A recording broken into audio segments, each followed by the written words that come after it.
बिस्मिल्लाहिर्रहमानिर्रहीम रब्बि ज़िदनी इल्मा। प्यारे बच्चों, अभी तक हमारी ये बात हुई है कि प्रोबेबिलिटी का जो कॉन्सेप्ट है ना, ये जुड़ा हुआ है खेलों के अंदर टॉस के साथ। उसमें उसमें इसकी बुनियाद मौजूद है और टॉस का जो सिस्टम है सपोर्ट्स के अंदर, उसने प्रोबेबिलिटी के कॉन्सेप्ट्स को लोगों के जहन में ऑलरेडी जगह बनाई हुई है। दूसरा बेटा, आपने पिछली क्लास में आपने पढ़ा था कि स्टैटिस्टिक्स की दो ब्रांचेस हैं, डिस्क्रिप्टिव एंड इन्फ्रेंशियल। और इन्फ्रेंशियल स्टैटिस्टिक्स में हम तीन काम करते हैं: data presentation, data summary and data shape. और डेटा प्रेजेंटेशन दो तरह की होती है, टैबुलर एंड ग्राफिकल। और टैबुलर प्रेजेंटेशन में आप तीन तरह के टेबल बनाते हैं: फ्रीक्वेंसी टेबल और रिलेटिव फ्रीक्वेंसी टेबल और कम्युलेटिव फ्रीक्वेंसी टेबल। वहाँ पे मैं आपकी तवज्जो अब लेके आना चाह रहा हूँ। ये आपका एक फ्रीक्वेंसी टेबल है जेंडर का, आपने देखा होगा पिछली क्लासों में भी। तो आपने कहा था कि क्लास में मेल 25 है, फीमेल 35 है, टोटल 60 लोग हैं। और आपको मैंने बताया था रिलेटिव फ्रीक्वेंसी कैसे बनती है। रिलेटिव फ्रीक्वेंसी बनती है एफ़ को टोटल एफ़ पे डिवाइड करने से। ठीक है, ये है आपका टोटल एफ़।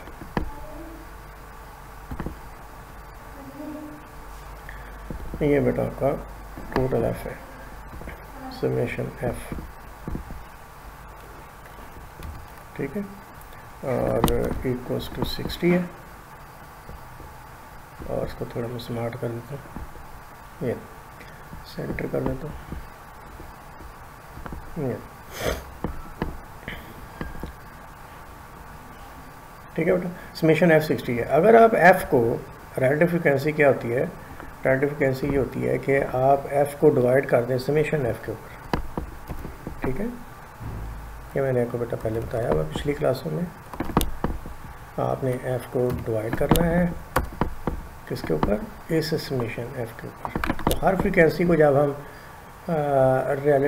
टोटल फ्रीक्वेंसी पे डिवाइड कर देते हैं तो हमें जो चीज़ मिलती है उसे हम कहते हैं रिलेटिव फ्रीक्वेंसी। तो कॉन्सेप्ट बेटा ये है कि रिलेटिव फ्रीक्वेंसी जो होती है ना, ये रिलेटिव फ्रीक्वेंसी ये प्रोबेबिलिटी ही होती है। तो ये देखो, रिलेटिव फ्रीक्वेंसी 25 को 60 पे डिवाइड किया 0.42 आंसर आया। तो 35 को 60 टोटल फ्रीक्वेंसी पे डिवाइड किया 0.58 आंसर आया। तो हम कह सकते हैं कि अगर एक क्लास के लोगों के नामों की हम पर्चियाँ डालें और उसमें से एक पर्ची निकालें तो मेल आने की जो प्रोबेबिलिटी है, मेल का नाम आने की प्रोबेबिलिटी है 0.42 है, फीमेल का आने की प्रोबेबिलिटी 0.58 है। तो ये बेटा इस तरह से relative frequency is a probability basically. ठीक है ना, ये कॉन्सेप्ट है इसका। और इसके अंदर एक लिमिटेशन है जो आगे चल के भी जिक्र होनी है। मैं अभी आपको बता देता हूँ कि इस प्रोबेबिलिटी पे आप यकीन उस वक्त ज़्यादा बेहतर कर सकेंगे, ये ज़्यादा रिलायबल आंसर होगा probability of male, probability female का, when your sample size is larger.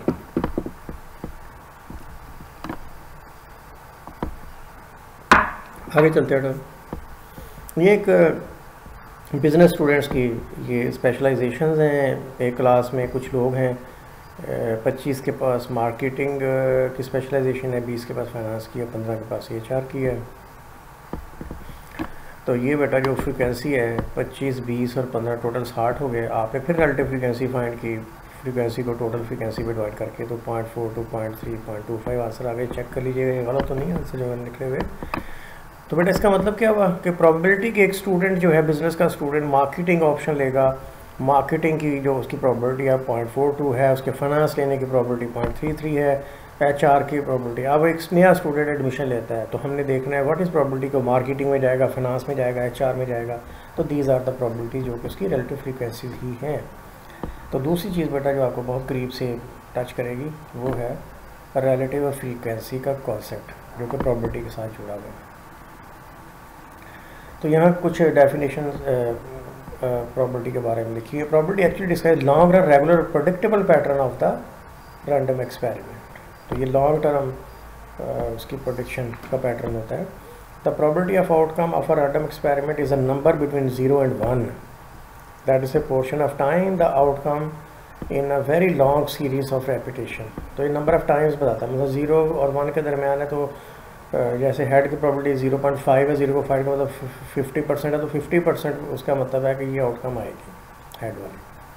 ठीक है, तो बेटा ये अभी तक हमने जो बात की है, describe pattern of outcome emerges in large many trials. the sample data would only depict the true picture of the sample size is sufficiently large to depict the specs और ट्रेंड अंडरस्टैंडिंग। ये बात बहुत important है, number 4 बेटा जो है ये बहुत इंपॉर्टेंट है। जो मैंने पहले बात की, सैम्पल साइज़ को सफिशेंटली लार्ज होना चाहिए कि जितनी भी स्पेक्स हैं वो मंजर आम पे आ जाए।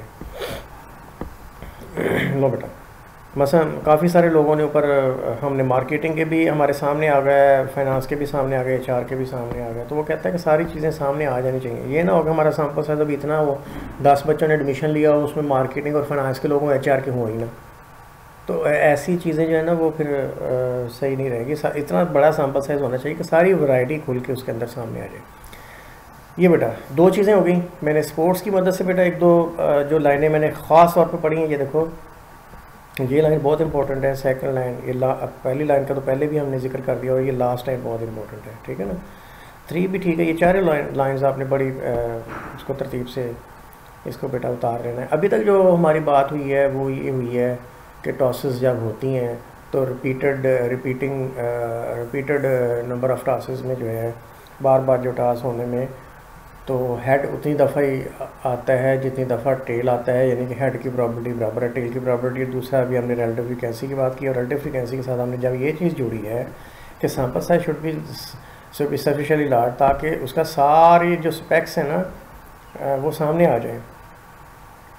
तो बेटा एक डेफिनेशन है जनरली है जिसको हम कहते हैं एम्पिरिकल डेफिनेशन ऑफ प्रॉपर्टी।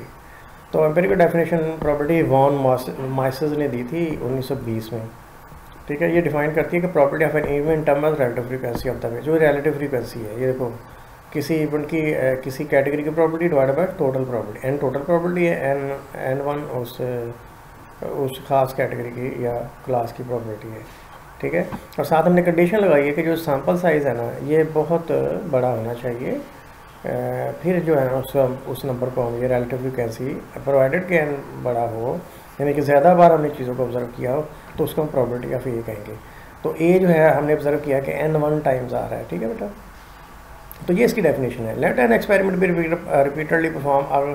ये आपके पास 2 लाइनों में एडिशनल इन्फॉर्मेशन है, लेकिन प्रॉपर एम्पिरिकल प्रॉपर्टी जो डेफिनेशन है बेटा ये आपने लाजमी तैयार करनी। Let an experiment be repeatedly performed under identical conditions and let an event A observe to occur n1 times in first n repetitions of the experiment, ठीक है ना जी।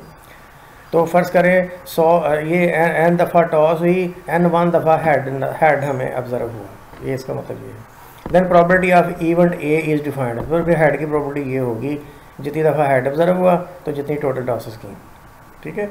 ये जो लिमिट है, इस लिमिट का मतलब ये है कि n1 ओवर n के साथ जो जवाब आएगा, अगर आपके पास 50 का सैम्पल साइज़ है तो उतना अच्छा नहीं होगा जितना 100 के सैम्पल साइज़ से जवाब आएगा, 100 वाला उतना अच्छा नहीं होगा जितना कि 200 के साथ जवाब आएगा, ठीक है। तो साथ में उसने ये कमेंट कर दिया, तो property is a limit of the relative frequency. ये रिलेटिव फ्रीक्वेंसी है, इसकी लिमिट है, ठीक है ना। ये लिमिट क्या है, एक कंडीशन है, ओके। प्रॉपर्टी ऑफ ए 0 का मतलब ये है कि ए नेवर अकर, ऑब्जर्व ही नहीं हुआ, और प्रॉपर्टी ए का 1 होने का मतलब ये है कि ये श्योर इवेंट है, ठीक है ना। ये इम्पॉसिबल इवेंट था अगर वो ऑब्जर्व ही नहीं हुआ, अगर वो हर दफ़ा वही ऑब्जर्व होता है तो इसका मतलब वो श्योर इवेंट है, ओके। एडवांटेजेस क्या है बेटा एम्पिरिकल डेफिनेशन की, आपने लाजमी एक आपने लाजमी कर लेना है। तो it is based on very simple concept of relative frequency, it is based on simple idea random experiment are predictable in the long run. ये बात को पहले भी पढ़ी हुई है आपने।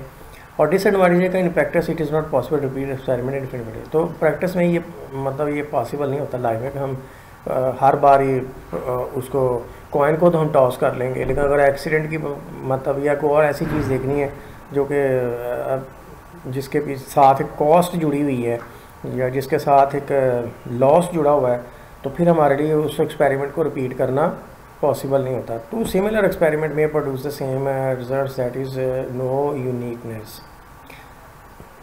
तो similar experiment may not produce same results. वो कहते हैं अगर हम ऐसा करें भी तो कभी कभी आपके 2 दफ़ा अगर आप एक्सपेरिमेंट को 2 दफ़ा करेंगे ना, हज़ार के ट्रायल हो सकता है जवाब सेम ना आए फिर भी, तो ये इसकी एक लिमिटेशन है।